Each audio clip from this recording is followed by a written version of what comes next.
सकते हैं उनके खिलाफ भी हम कार्रवाई करेंगे। तो सीबीआई का अपना आपको अधिकारी भी बताता था, ऐसा कुछ सामने आया? हाँ, ऐसा जरूर जो शिकायत पत्र में ऐसी बात कही गई है, जिसके एंगल पे हम जांच कर रहे हैं, लेकिन अभी तक की जो इन्वेस्टिगेशन है उसमें ऐसा कोई चीज सामने नहीं आई कि ये कभी सीबीआई में इन्होंने नौकरी की हो या उनसे कोई अटैच हो। ये जो सारी चीजें ये कर रहे थे, अगर हम प्रारंभिक इन्वेस्टिगेशन की बात करें तो ये सारा फर्जीवाड़ा ही था। इन चीज़ों का बहुत ज़्यादा इनके कहे गई चीज़ों का महत्व नहीं था, लेकिन फिर भी हम हर एंगल पे इसमें जांच कर रहे हैं।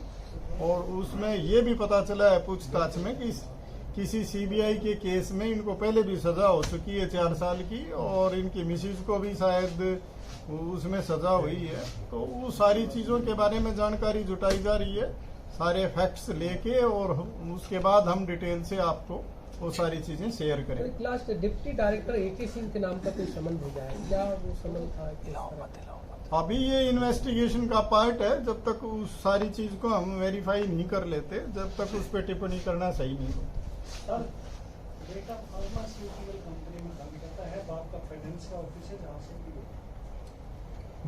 मुझे इतनी जानकारी नहीं है, लेकिन उस सारी चीज को हम ध्यान में रखते हुए इन्वेस्टिगेशन कर रहे हैं, और अगर जो भी उनका काम है उस बात से हमें दिक्कत नहीं है, लेकिन अगर उन्होंने कोई आपराधिक कार्य किया है तो उसके लिए जरूर वो रिस्पॉन्सिबल है। ठीक है सर, थैंक यू। लगातार ईडी व सीबीआई के अपने आप को अधिकारी बताते हुए यशपाल बत्रा नामक व्यक्ति से लगातार उसकी शिकायतें करने के, और उससे वो शिकायतें वापस लेने के नाम पे और उनकी सेटलमेंट कराने के नाम पे उससे धमकी देके 4 करोड़ रुपए की राशि मांगी जा रही थी, जिसके संबंध में शिकायत प्राप्त होने पर हमने एक रेडिंग पार्टी तैयार की, और उसमें 2 लाख रुपए जो उनको देने थे उसको तैयार करके उन पर साइन करके, और वो लेते हुए उस व्यक्ति को रेड हैंडेड पकड़ा गया, और उसके बाद उससे गिरफ्तारी करके और आगे की इन्वेस्टिगेशन इस मामले में की जा रही है। जो आरोपी है जिसका नाम यशपाल अरोड़ा है और एक उसका बेटा राहुल अरोड़ा है, उनको अभी तक हमने गिरफ्तार किया है, लेकिन इस मामले में काफ़ी और भी पेचीदगियां हैं, और ये लगातार सरकारी एजेंसियों के नाम पे इस तरह की आरोप हैं कि इन्होंने लगातार इस तरह की चीज़ें की हैं और लोगों से पैसे ऐंठे हैं, जिसके संबंध में इन्वेस्टिगेशन की जा रही है। हम जो संबंधित सरकारी एजेंसियां हैं जिनके नाम पे ये ठगी कर रहे थे, उनसे भी उनको भी इस घटना के बारे में अवगत कराने जा रहे हैं, और ये भी आरोप में सामने आया है कि ये गुड़गांव में इस तरह की काफ़ी वारदातों को अंजाम दे चुके हैं। ये सारा ग्रुप जो मिलके पहले लोगों की शिकायतें कराते हैं और उसके बाद पैसे हड़पने के नाम पे उनसे सेटलमेंट के लिए पैसे वसूल करते हैं। तो इस तरह की अगर कोई भी व्यक्ति किसी के साथ इस तरह की अगर कोई चीज़ हुई है, कोई घटना हुई है, अगर कोई शिकायत देगा तो ज़रूर हम उसके खिलाफ कार्रवाई करेंगे। ये सर यशपाल बत्रा नगर निगम के पूर्व डिप्टी सीनियर मेयर हैं क्या? हाँ, ये इस तरह की चीज़ें शायद सामने आई हैं कि वो इस पद पे रहे हैं, और ये काफ़ी दिन से इनसे शिकायत करके और ईडी के नाम पे, सीबीआई के नाम पे, इनकम टैक्स के नाम पे इनसे पैसे मांगे जा रहे थे। 10 लाख रुपए इनसे पहले ये इसी प्रकरण में पहले ले भी चुके हैं, और वो इसलिए दिए गए थे कि ताकि इनका विश्वास बने इन पे, इसलिए उनको ये 10 लाख रुपए की राशि उन्होंने पहले हैंड ओवर कर दी थी, और उसी प्रकरण में उनको अब 2 लाख रुपए और दिए जा रहे थे, जिसमें वो रेड हैंडेड पकड़े गए, और 4 करोड़ रुपए की टोटल इसमें डिमांड थी। नहीं तो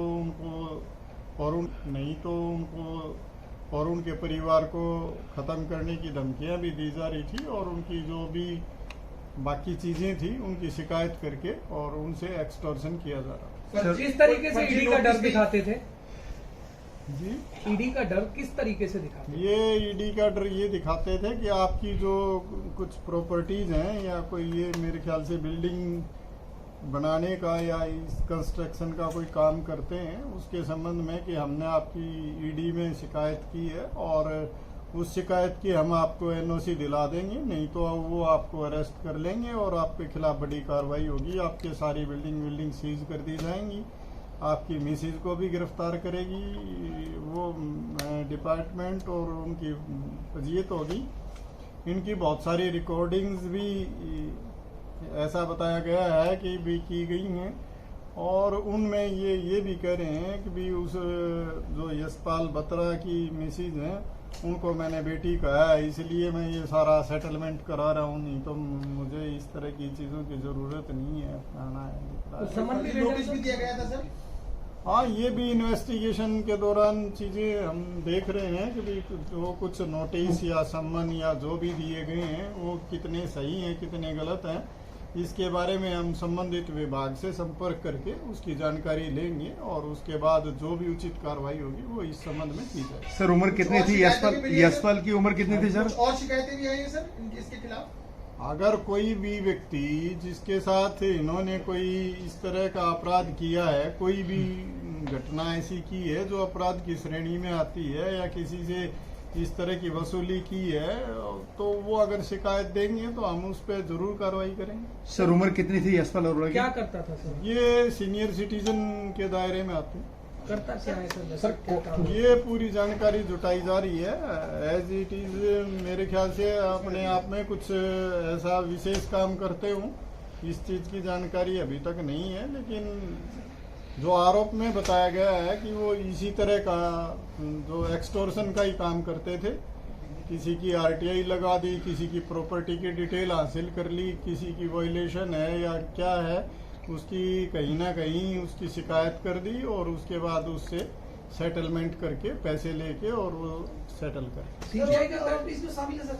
3 लोग। हाँ जी, और भी आरोपी शामिल है इसमें? हाँ, ये इन्वेस्टिगेशन की जा रही है, इसमें कुछ लोग और भी शामिल हो सकते हैं, उनके खिलाफ भी हम कार्रवाई करेंगे। सर सीबीआई का अपना आपको अधिकारी भी बताता था, ऐसा कुछ सामने आया? हाँ, ऐसा जरूर